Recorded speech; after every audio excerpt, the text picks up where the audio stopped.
Yo, what is up guys? It's the Goblin and welcome back to another Call of Duty Modern Warfare video. In today's video, we're going to be covering the 1.10 patch notes that were just released about 8 minutes ago right now into Call of Duty Modern Warfare. There's a big sizable update. I think it was around 15 gigabytes for me personally on PS4. I have my game updating as of right now. And Infinity Ward, of course, this is for Season 1 update. We have a lot of new maps, new guns, new battle pass, a bunch of new stuff into the game that everyone was expecting. But there's also some changes that we weren't expecting and a whole new list of 1.10 patch notes, even fixing on a couple of weapons, not the most stuffed weapons, but definitely some big playlist updates and other stuff like that. Gonna cover everything you need to know in today's video and then probably upload some more videos throughout the day about other new content into this game. So if you guys could take the time out of your day, the millisecond to drop that like button, it would really mean a lot to me. Let's go ahead and go for 863 likes. If we could hit that, that would be absolutely incredible. Subscribe to the channel if you guys are new and not already subscribed. Let's go ahead and break this down and talk about it right now. 1.10 patch update. Now, playlist update added Crash 24/7. Of course, Crash from Call of Duty 4 has been added back as part of the Season 1 update, and 1.10 matching up with the Season 1 release date today for December 3rd. So a lot to talk about. Crash 24/7, it has been added back and basically is replacing Shoot House 24/7 as Shoot House 24/7 has been removed. I'm guessing Shoot House will still be in the game, of course, on different under different game modes, but as far as a 24/7 playlist, they've switched that over to Crash 24/7 as of right now. Gun game was also removed. It's available in private match, and the 2v2 gunfight tournament was also removed for now. But added was Crash 24/7. Port added to Ground War, which Port is of course that other new Ground War map, which even a portion of that map does contain Vacant from Call of Duty 4, which Vacant and Shipment are going to be added at probably later dates into this patch update, which was sort of a clickbait with what they did releasing that poster and saying, oh, this is Season 1, but of course adding in the fine print that this stuff will release slowly throughout the Season 1, which is set to last probably around 2 months or so into this game. That's the way that Fortnite would do it. Their seasons would last around 70 days. So I'm assuming it will be around the same in this game. Crash 24/7 added. Port added to Ground War. Reinforce added. They added Ramaza and Gunrunner, two of the 6v6 maps, to TDM 20 and Dom 20. This is absolutely huge news, and this is a big deal for me personally. I like that they swapped out Shoot House 24/7 with Crash 24/7. I was a big fan of Shoot House, but it's nice to mix that up now and be able to, of course, spam out Crash, which is a classic map, which has been reworked a little bit for this game. They added a few different spots, but Ramaza and Gunrunner, two of the probably mid to smaller size maps out of 6v6, they added into 10v10, which is crazy, and I love that because Dom 20, aka 10v10 Dom, was something I was playing all the time when this game first came out. Then I switched into playing mostly Shoot House, but now adding those two maps, I mean, it's interesting why they didn't add Azir Cave, which is probably one of the bigger 6v6 maps. They chose two maps that I don't know how they're going to play on 10v10, but it's definitely going to be interesting and chaotic. I mean, just think about a Gunrunner in a 10v10 spawn trap. I mean, people are going to be dropping some crazy nukes. It's going to be a lot of fun on that, so I do like that. They also added night maps to Hardcore TDM, Search and Destroy, and Cyber Attack. Now, in terms of general fixes, what do we have in terms of general fixes and missions and challenges and other stuff like that? I will show that up on the screen as of right now. The big thing I would say here is with Riot Shield, tuning to how the Riot Shield protects against grenades when thrown at the player's feet, and reduced explosive damage within certain ranges. Now, Riot Shields in this game can be kind of annoying, and it is difficult to shoot the player's feet, and I guess it was even more difficult with the grenades, so that has been fixed. A lot of other bug issues and fixes as of right now, you know, challenges and camos, those have been bugged for quite some time and have been fixed. Next, we have some changes to weapons and killstreaks. Improved effectiveness of FMJ on killstreaks, which of course FMJ is a weapon perk in this game that you can use under the same slot. You could use fully loaded, sleight of hand, and all that stuff, and FMJ helps for shooting players and enemies through materials, but also for shooting down kill streaks, and they improved the effectiveness of that. There was a fix for the cluster strike, dealing damage inconsistently when targeting a VTOL jet, and now for the big changes for the weapon, the 357 buckshot, which was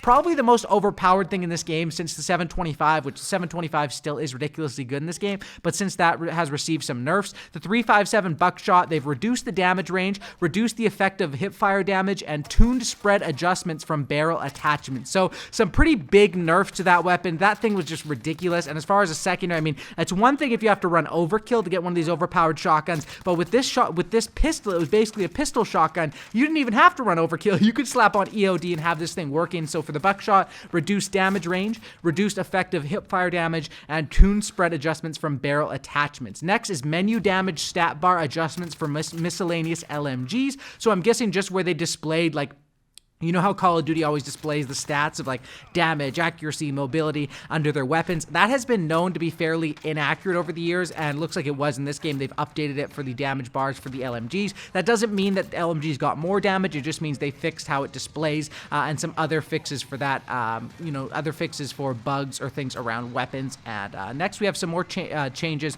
to PC, to Codcaster, and to keyboard and mouse, which I'll go ahead and show all those up on the screen as of right now. So that's what we have as far as these patch notes. Now, what is actually available on December 3rd today? What is available new into this update? There's a new multiplayer map, Crash, available with Crash 24/7. New gunfight maps, Atrium and Cargo. New ground war map, which says engage in epic all-out war, squaring off with 64 players on port. A unique large-scale ground war map set across cargo containers, cranes, buildings, and streets. Also, there's new weapons into this game as part of the battle pass, but the weapons are actually part of the free weapons you can earn, which are earnable for free for all players. The Ram 7 introduces a new fully automatic bullpup assault rifle, while the Holger 26 is an LMG spec of the Holger model rifle. Next is classic Spec Ops experience in pitch black infill into Barkov's vacant estate to recover and transmit all on-site intel to your tactical rover. And then Grounded as well is another one, or I guess you could say mission or mode or whatever it's called with the Spec Ops. I'm not really that familiar with Spec Ops myself.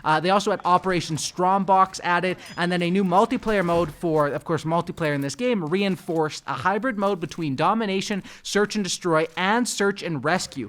Capture points to revive fallen teammates and take all points to win the round. So that's the stuff that's available as of right now.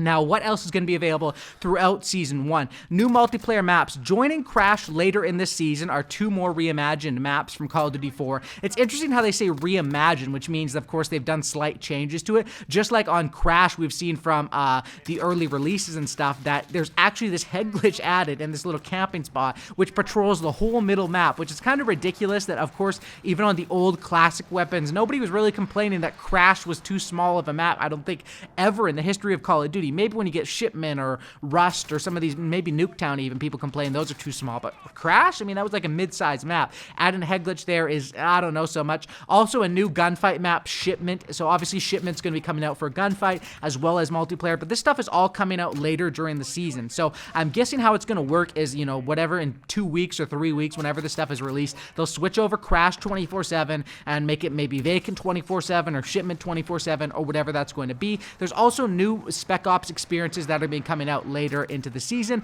and a new multiplayer mode. They said further into Season 1, additional modes will go live, including Infected, which obviously Infected is so damn hyped. I don't know why they chose to do, I guess they're just mixing up the content, having it release as sort of a slow drip instead of all at once, even though today's update is, I mean, the biggest update we've got so far probably. It's really, really huge. But further into Season 1, additional modes will be added, including Infected, OSP, what did they say? Infected, where it's hunt or be hunted in the survival party game where eliminated survivors become infected. Of course, we all know how Infected works if you're a fan of Call of Duty. And in OSP Gunfight, the same mechanics of traditional gunfight apply, with the distinct difference that players begin each match with no weapons or equipment and must pick them up once the match begins. That's crazy. That reminds me of, there was this mode, what was it called? Was it like Old School Free-For-All? I think it was called something like that, something old school in Call of Duty 4. If you remember that mode, let me know in the comment section down below. But from the original Modern Warfare, which was Call of Duty 4, where you would like have to pick up your weapons and a lot of crazy stuff. That was a pretty fun, it wasn't a mode that I would play all the time, but it was definitely a pretty fun one.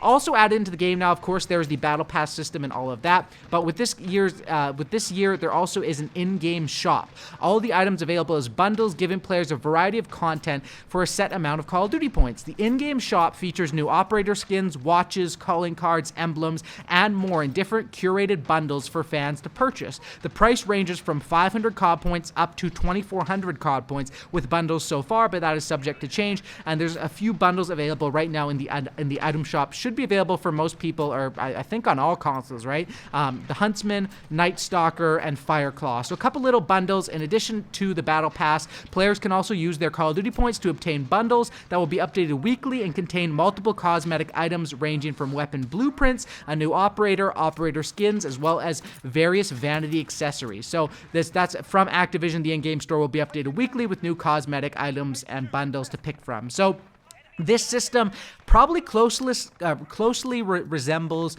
most closely, if that's the word I was looking for, resembles the system from like Black Ops 4 in terms of how the DLC content works in this game, where you can, if you buy this first on Battle Pass, you get like 23 tiers for free. 23 of the tiers you can unlock for free items, but 80 something, most of the good tiers, aside from the weapons, are going to be paid ones. However, if you pay that $10 to enter into this Battle Pass and you complete the whole thing, you'll be able to earn, I think it's like 1,300 COD points. Then if you save those COD points, of course, you could use those for next season's Battle Pass as well. So it's honestly not that expensive of a system if you're willing to grind out the game.